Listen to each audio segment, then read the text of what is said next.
സ്റ്റെഫിയുടെ കാര്യത്തിൽ പറയുകയാണെങ്കിൽ ഞങ്ങൾ ഏറ്റവും കൂടുതൽ പരിചയമായതും ഒക്കെ കുറെ നാൾ മുമ്പുള്ള പരിചയമാണ്. പക്ഷേ ഈ ലില്ലിക്കുട്ടി എന്ന് പറഞ്ഞൊരു ക്യാരക്ടർ ചെയ്തപ്പോഴാണ് എനിക്കും അതായത് സ്റ്റെഫിയുടെ ആക്ടിങ് ആണെങ്കിലും അല്ലെങ്കിൽ റിയൽ ലൈഫിലുള്ള സ്റ്റെഫി എങ്ങനെയാണെന്ന് കൂടുതലും മനസ്സിലായത് ആ ഒരു സെറ്റിൽ വെച്ചിട്ട്. ലില്ലിക്കുട്ടിയുടെ കാര്യം പറയും. ലില്ലിക്കുട്ടി ഇപ്പോഴും ഭയങ്കര എന്താണ് പറയുമ്പോൾ ഭയങ്കര ഫീലാണ്. അത് കഴിഞ്ഞു പോയി, പക്ഷെ അതുപോലെ ഒരു സീരിയൽ ഇനിയും വരണമെന്ന് ആഗ്രഹമുണ്ട്. ഇനി സിനിമ വിശേഷം പറയൂ. അതായത് ആദ്യത്തെ സിനിമ ദിലീപേട്ടൻ പ്രൊഡ്യൂസ് ചെയ്ത കഥാവിശേഷനിലാണ് അഭിനയിച്ചത്. അതിലും എങ്ങനെയെങ്കിലും ഓഡിഷൻ ത്രൂ ആണോ വന്നത്? ഓഡിഷൻ ത്രൂ അല്ല, എന്റെ പപ്പയുടെ സുഹൃത്താണ് ടി വി ചന്ദ്രൻ അങ്കിൾ. ആ കെയർ ഓഫിലാണ് പോയത്. അതിനകത്തൊരു ഗുജറാത്തി കുട്ടിയായിരുന്നു, ആ ഒരു ഏജിലുള്ള ഒരു കുട്ടിയായിരുന്നു വേണ്ടത്. അപ്പം നോർത്ത് ഇന്ത്യൻ സ്റ്റൈലൊക്കെ വേണം, അന്നെന്തോ കാണാനൊരു നോർത്ത് ഇന്ത്യൻ ഉണ്ടല്ലോ. അപ്പൊ അങ്ങനെ വിളിച്ചു, ഞാൻ പോയി ചെയ്തു. അങ്ങനെയാണ് എൻട്രി വരുന്നത്. അത് നല്ല അത് കഴിഞ്ഞ് ഒരുപാട് മൂവീസ് ഒക്കെ വന്നു. പക്ഷേ സ്റ്റഡീസും കാര്യങ്ങളൊക്കെ ആയതുകൊണ്ട് കുറച്ചൊക്കെ ബ്രേക്ക്, ചിലപ്പോൾ എക്സാമിന്റെ ടൈമിലായിരിക്കും വരിക. പോകാൻ പറ്റിയില്ല.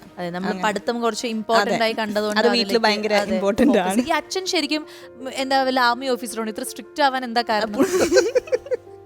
ഒരു ഉദാഹരണം, അദ്ദേഹത്തിന് ഒരു ഉദാഹരണം, എന്നെ ചെറുപ്പത്തിൽ ഡാൻസ് പഠിപ്പിച്ച് മീൻസ് ഞാൻ പഠിച്ചത് കലാമണ്ഡലം ചന്ദ്രിക ടീച്ചറിന്റെ അടുത്താണ് ആദ്യ ഗുരു. ടീച്ചറിന്റെ അടുത്ത് തന്നെ കൊണ്ടു ചേർത്തി. അത് കഴിഞ്ഞിട്ട് സത്യവ്രത മാസ്റ്റർ ആയിരുന്നു രണ്ടാമത് വന്നത്. അപ്പൊ അതേ സമയം തന്നെ എന്നെ മാർഷൽ ആർട്സിലും ചേർത്തിട്ടുണ്ട്.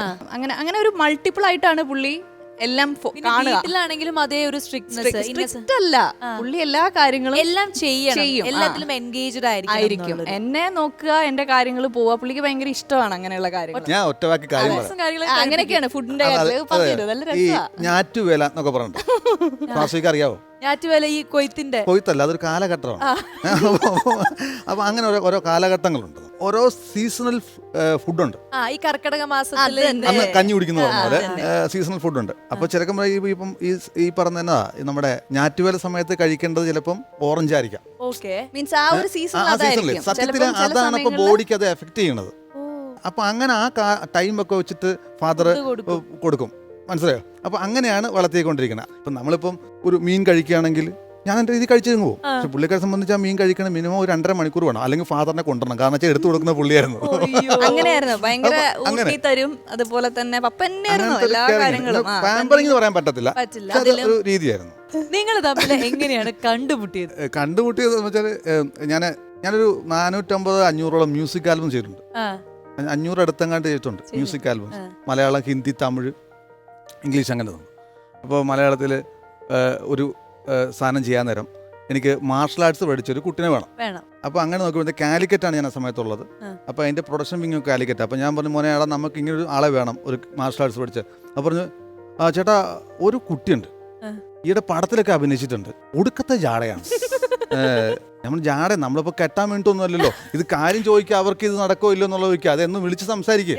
അങ്ങനെ വിളിക്കുന്നു. അപ്പം വിളിക്കുമ്പോഴത്തേന് ഫാദർ ജിയാണ്. അന്ന് പുള്ളിക്കാർക്ക് മൊബൈലൊന്നുമില്ല. ഫാദറിനെ വിളിക്കുന്നു, അതിനെന്താ വരുമോ നമുക്ക് സംസാരിക്കാന്ന് പറഞ്ഞു ചെല്ലുന്നു. അങ്ങനെ ഒരു വിങ് നേരെ വണ്ടി ഓടിച്ചു പോകുന്നു. ഞാൻ ഈ കഥ പറയാണ്. അപ്പോൾ ഞാൻ ഉള്ളത് ഞാൻ പറയാം സ്ട്രൈറ്റ് ആയിട്ട് പറയും, ഇന്നതാണ് ഇതിനകത്ത് ഫൈറ്റാണ്, അതാണ് ഇതാണ് കാര്യങ്ങളൊക്കെ. 2 ദിവസം വേണ്ടി വരും. കാലിക്കറ്റ് തന്നെ കുറച്ച് ഈ സീക്വൻസ് എടുക്കുന്നത്, ബാക്കി ഞങ്ങൾ പുറത്താണ് എടുക്കുന്നത്. അപ്പോൾ ഫാദറിന് ഇഷ്ടമായി, ഫാദറിനും ഓക്കെ. അമ്മയും ഇവളും ഇങ്ങനെ അന്തം വിട്ട് നിൽക്കുകയാണ്. അതായത് പ്രത്യേകിച്ച് ഒന്നും ചോദിക്കുന്നില്ല. കുറച്ച് ഞാൻ അതെന്തോ ഒരു അറം പറ്റിയ പോലെ ആയെന്ന് തോന്നി. ലാസ്റ്റ് ഞാൻ പെണ്ണ് കാണാൻ വന്നൊന്നും അല്ല, ഒന്ന് പറയാമോന്ന് ചോദിച്ചു. എനിക്കല്ല അടുത്ത ആളെ നോക്കണം, എനിക്ക് മറ്റന്നാൾ ഷൂട്ടുള്ളതാണ്. ഞങ്ങൾ നോക്കിയിട്ട് പറയാമെന്ന് അമ്മയുടെ കൗണ്ടർ ഇറങ്ങി പോടാന്നായിരിക്കും ഉദ്ദേശിച്ചത്. അവിടുന്ന് ഞാൻ പോന്നു. വൈകിട്ട് ഫാദർ പറഞ്ഞു കുഴപ്പമില്ല, നാളെ എപ്പോഴാന്ന് പറഞ്ഞാൽ മതി പറഞ്ഞു. പിറ്റേന്ന് വന്നു, എല്ലാം കഴിഞ്ഞ് കണ്ടുപോയി. പിറ്റേന്ന് അന്ന് വൈകിട്ട് പോയപ്പോഴത്തേക്കിന് പോയി. അപ്പോൾ ആ സമയത്ത് എൻ്റെ അസിസ്റ്റന്റ് ഡയറക്ടറെ, അച്ഛാ ആ കൊച്ച് നിങ്ങൾക്ക് പറ്റിയതാട്ടെന്ന്. അപ്പോൾ ഞാൻ ആണോടാ പിന്നെ. അപ്പോൾ അങ്ങനെ വന്നപ്പോഴത്തേന് പിറ്റേന്ന് കുറച്ച് ദിവസം അടുത്തൊരു ഹിന്ദി മ്യൂസിക് ആൽബം വന്നു. അതിനകത്ത് ഈ പറഞ്ഞ 3 ലേഡീസാണ് വേണ്ടത്. അപ്പോൾ നമ്മുടെ ക്യാമറാമാൻ പറഞ്ഞു, ഒരു കാര്യം ചെയ്യാൻ നമുക്ക് മറ്റേ കുട്ടിനെ വിളിക്കാം. പുള്ളിക്ക് ഭയങ്കര ഇഷ്ടപ്പെട്ടു പോയി. ശരി ആയിക്കോട്ടെ എന്ന് പറഞ്ഞു വെച്ചു. അങ്ങനെ അത് ഡാൻസ് നടക്കുന്ന സമയത്ത് എന്നെ അത് തുടങ്ങുന്നതിന് മുമ്പ് വെച്ചു. ക്യാമറമാൻ്റെ നമ്പറേ ഉള്ളൂ, എൻ്റെ നമ്പറൊന്നും ഇവരുടെ ഇല്ല. വിളിച്ചു. അപ്പോൾ അദ്ദേഹം കുറച്ച് ഏജുള്ള ആളായതുകൊണ്ടായിരിക്കാം അവർ തമ്മിൽ അതൊന്ന് ലിയോച്ചറിന് കൊടുക്കും. ലിയോച്ചർ എനിക്ക് ഇനി അസിസ്റ്റന്റ് ഡയറക്ടറായിട്ട് ഡയറക്ഷൻ പഠിക്കാൻ താല്പര്യമുണ്ട്. ഞാൻ ഞെട്ടിപ്പോയി, എൻ്റെ അടുത്തുനിന്ന് എന്ത് പഠിക്കാനാണ്? അപ്പോൾ ഞാൻ ചോദിച്ചു, നല്ല കാര്യം പഠിച്ചോ, പക്ഷേ ഇത് പാഷനാണോ അത് പ്രൊഫഷൻ ആക്കാനാണോ? ഒരു ഡിഗ്രി അന്ന് ഫൈനൽ ഇയറിനാണ് പഠിച്ചുകൊണ്ടിരിക്കുകയാണ്, എന്താണ് ഉദ്ദേശം? അല്ല എനിക്ക് ഭയങ്കര ആഗ്രഹമുണ്ട്. പിറ്റേന്ന് ഈ ഷൂട്ടിന് വന്നു ചോദിച്ചു, അതാണ് കോമഡി കേട്ടോ, അവിടെയാണ് ഇതിൻ്റെ ക്ലൈമാക്സ് എന്ന് ചോദിച്ചു. എപ്പോഴാണ് തുടങ്ങാന്ന് ചോദിച്ചു. ഞാൻ പറഞ്ഞു ഒരു 10 മണിയൊക്കെ ആവുമ്പോൾ തുടങ്ങാൻ വേണ്ടി. 10 ആവൂലേ? അപ്പോൾ ഞാൻ എന്താ അല്ല മേക്കപ്പ് ഇട്ട് വന്നിരിക്കുകയാണ്. ഞാൻ ചെന്തൂരി അല്ല 10 കഴിഞ്ഞിട്ട് തുടങ്ങാവോ? ഞാൻ എനിക്കാണ് രാവിലെ 6 മണിക്ക് തുടങ്ങാൻ പറ്റാൻ ചീത്ത വിളിച്ച് നടക്കാൻ ഞാൻ. അങ്ങനെ എങ്ങനെയൊക്കെ ആയിട്ട് ഈ കുട്ടീൻ്റെ പ്രാർത്ഥന കൊണ്ടാന്ന് തോന്നുന്നു 10:30 മണി കഴിഞ്ഞു. അത് 10:30 വരെ രാഹുവാണ്. അത് സംഭവം അതാണ്. 10:30 രാഹു കഴിഞ്ഞാൽ മാത്രമേ എനിക്ക് ദക്ഷിണ വെക്കണം. എനിക്ക് പോലും അറിയുമോ? അങ്ങനെ ഇതുകൊണ്ട് ഫ്ലോറിൽ ഫുള്ള് ലൈറ്റപ്പ് എല്ലാം കഴിഞ്ഞ് ഫൈനലാക്കി ഫ്ലോർ എല്ലാം ക്ലീൻ ചെയ്തിട്ട് നമ്മൾ ഷൂട്ട് തുടങ്ങാൻ നിൽക്കുമ്പോൾ ലൈറ്റ് ഓഫ് ഇട്ടേക്കാണ്. ഒന്ന് വരാമോ എന്ന് ചോദിച്ചു. എന്താ ദക്ഷിണ വെക്കാണ്? ഞാൻ ഞെട്ടി, ദക്ഷിണയോ? അങ്ങനെ നേരെ ഉണ്ട്. അപ്പം എൻ്റെ ക്യാമറ കൊടുത്ത പണിയോ അങ്ങോട്ട് മാറുന്നു, ഇവിടെ തിരക്കല്ലേ ഫ്ലോറിൽ. അപ്പോൾ അയാൾ മാത്രം അവിടെ പോകാൻ പറഞ്ഞു. അപ്പോൾ അവിടെ പോയിട്ട് കിഴക്ക് അവിടെ നമ്മൾ കിഴക്ക് എങ്ങോട്ട് വെച്ച് നിൽക്കുക, കിഴക്കോട്ടൊക്കെ തിരിഞ്ഞ് നിന്നിട്ട് ഈ സാധനം കിട്ടോ വെച്ച് നിമിത്തം ഈ ക്യാമറമാൻ ചെയ്ത് നമ്മുടെ DOP ചെയ്ത പണിനറിയോ? ഇവള് ദക്ഷിണ തരുമല്ലോ, എന്നിട്ട് കാലിട്ട് വീഴുന്ന ആ ടൈമിൽ തന്നെ ഓൾ ലൈറ്റ്സ് ടക ടക ടകാന്ന് ഫുൾ ലൈറ്റ് വീഴുമ്പോ കംപ്ലീറ്റ് ക്രൂ കാണുന്നില്ല. ഇവള് കാലത് ഇങ്ങനെ പോണ്ട്. അപ്പോൾ ഞാനിത് ഇങ്ങനെ ആന്ന് എഴുന്നേക്കുന്നു. അപ്പൊ നോക്കുമ്പോൾ 101 രൂപ സംഭവം പാക്ക് പറ്റില്ല, അത് പോക്കറ്റിലേക്ക് തള്ളി കയറ്റി അത് ആ വഴി പോയി. പിന്നെ സംഭവം എന്ന് വെച്ചാൽ എനിക്ക് ഓട്ടോമാറ്റിക്കലി എനിക്കൊരു തോന്നൽ തോന്നി. ഞാൻ എന്താണെന്ന് ചോദിച്ചു കഴിഞ്ഞാൽ ഞാൻ നേരെ സ്ട്രേറ്റ് ചോദിച്ചു, ആരെങ്കിലും പ്രണയിക്കുന്നുണ്ടോന്ന് ചോദിച്ചു. അതുകൊണ്ട് ഇനിയിപ്പോൾ എന്താ, അതിന് പ്രത്യേകിച്ചൊന്നുമില്ല, ഇല്ലെന്നുണ്ടെങ്കിൽ എനിക്ക് കല്യാണം കഴിക്കാൻ താല്പര്യം ഉണ്ടോ? ഞാൻ ഞെട്ടി. അത് കല്യാണം കഴിക്കാൻ താല്പര്യം വെറുതെ എനിക്ക് സിനിമയൊക്കെ പോകാൻ പറ്റില്ല, കല്യാണം കഴിക്കാൻ താല്പര്യമുണ്ട്.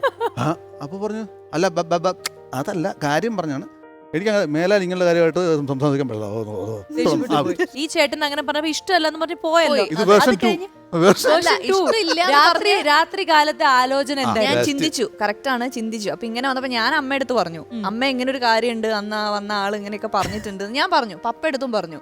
അവരാരും ഒന്നും മിണ്ടിയില്ല. പക്ഷെ അമ്മ പറഞ്ഞു അതവിടെ നിക്കട്ടെ, നീ ഇപ്പൊ പഠിക്കണ കാര്യല്ലേ, അത് അന്നേരം നോക്കാന്ന്. പക്ഷെ പപ്പ എടുത്ത് പറയുമ്പോ ഞാൻ പറഞ്ഞല്ലോ, പപ്പ എല്ലാത്തിനും സപ്പോർട്ട് ചെയ്യുന്ന ഒരാളാണ്. കാരണം അപ്പൊ പപ്പയുടെ ഒരു അനലൈസേഷൻ ഉണ്ടാവും, എന്താണ് ആളെങ്ങനെയാണെന്നൊക്കെ. പപ്പയ്ക്കാണെങ്കിൽ ഭയങ്കര ഇഷ്ടമാണ് ആളെ. ഓ അത് ശരി. ഒരു 6 മാസം കഴിഞ്ഞപ്പം ഞാൻ ആളെ ഒന്ന് പഠിച്ചു എന്താണെന്നുള്ളത്. എന്നിട്ട് ഞാൻ പറഞ്ഞു ഓക്കെ കല്യാണം കഴിക്കാം, അങ്ങനെ വെച്ചാൽ നോക്കട്ടെ എന്ന്. എന്തായാലും എനിക്ക് ഇത്രയും കഥ കേട്ടപ്പോൾ എനിക്ക് തോന്നിയത് ഭയങ്കര ഭാഗ്യമുള്ള കുട്ടിയായിട്ടാണ്. ആദ്യം അച്ഛൻ്റെയും അമ്മയുടെ ഒക്കെ സപ്പോർട്ട്, പിന്നെ ഹസ്ബൻഡിന്റെ അമ്മ, അച്ഛൻ, ഫാമിലി, അങ്ങനെ കരിയറും എല്ലാ കാര്യവും വളരെ മനോഹരമായിട്ട് കൊണ്ടുപോകാൻ പറ്റുന്ന പെൺകുട്ടികൾ ശരിക്കും ലക്കിയാണ്. അല്ല അതൊരു പരിധി വരെ. എനിക്ക് കല്യാണം കഴിഞ്ഞ് ഇങ്ങനെ പോകുമ്പോൾ നമുക്ക് എല്ലാ അമ്മമാരും ഒരു അഡ്വൈസ് തരുമല്ലോ. അപ്പോൾ എൻ്റെ അമ്മ എനിക്ക് തന്നിട്ടുള്ള അഡ്വൈസ് എന്ന് പറഞ്ഞു കഴിഞ്ഞാൽ, നിന്നിപ്പോൾ കല്യാണം കഴിപ്പിച്ച് വിട്ടു, ഒരു കംപ്ലൈൻറ്റ് അവിടെ അങ്ങനെയാണ് ഇവിടെ ഇങ്ങനെയാണെന്ന് പറഞ്ഞിട്ട് എനിക്കൊരു കോള് വരാൻ പാടില്ല. അവൻ എവിടെ കിടക്കുന്നോ അവിടെ നീ കിടന്നോളുക. അപ്പൊ വിരിച്ച് കിടക്കാനാണെങ്കിൽ അവിടെ കിടന്നോളുക. ഇത് അവിടെ ഇല്ലെന്നല്ല ഈ പറഞ്ഞു വരുന്നത്, ഒരു അഡ്വൈസ് ആണ് എനിക്ക് തരുന്നത്. അപ്പൊ അത് ഞാൻ പബ്ലിക്കിലും അല്ലെങ്കിൽ എനിക്ക് വരുന്ന ക്ലയൻസിനോടൊക്കെ ഞാൻ പറയാറുണ്ട്, നിങ്ങൾ ഇങ്ങനെ ഒരു ഇതിൽ ചിന്തിച്ചു നോക്കൂ, നല്ലതായിരിക്കും. ഇനി കല്യാണം കഴിഞ്ഞ് പോകുന്ന പെൺപിള്ളേരെല്ലാവരും ശ്രദ്ധിക്കേണ്ട ഒരു കാര്യമാണ്. നമ്മളെ ഭർത്താവ് എങ്ങനെയാണോ എല്ലാം ഉൾക്കൊണ്ട് ഇപ്പൊ അടിയും കുത്തും ചവിട്ടും കേട്ടിട്ടണമെന്നല്ല ഞാൻ ഈ പറയുന്നത്. സാഹചര്യങ്ങൾ നമ്മളൊന്ന് ഒതുങ്ങി ചിന്തിക്കുക, നമ്മുടെ എങ്ങനെയാണ് നമ്മൾ ആ വീട്ടിൽ എങ്ങനെയാണ് താമസിക്കേണ്ടത്, അല്ലെങ്കിൽ നമ്മൾ എങ്ങനെയാണ് ബിഹേവ് ചെയ്യേണ്ടത് എന്നൊക്കെ ഒന്ന് ചിന്തിക്കുക. അതായത് ഒരു ബിഹേവിംഗിലാണ് അതെ തീർച്ചയായിട്ടും. അങ്ങനെയാണ് നിങ്ങളുടെ ഈ ഫാമിലി ലൈഫും. പക്ഷെ ഈ സ്റ്റോറി കേട്ട് ഇപ്പൊ എനിക്കാണെങ്കിലും ഇവിടെ സ്റ്റുഡിയോയിൽ കേട്ടുകൊണ്ടിരിക്കുന്നവർക്കും പ്രേക്ഷകർക്കൊക്കെ കുറച്ച് നല്ല നല്ല കാര്യങ്ങൾ ഇതിൽ നിന്ന് എടുക്കാൻ തീർച്ചയായിട്ടും ഉണ്ടാവും. എന്തായാലും ഭയങ്കര സന്തോഷമായി ഇത്ര ഓപ്പൺ ആയിട്ട് നിങ്ങളുടെ ഈ ലൈഫ് സ്റ്റോറി പറഞ്ഞു തന്നത്.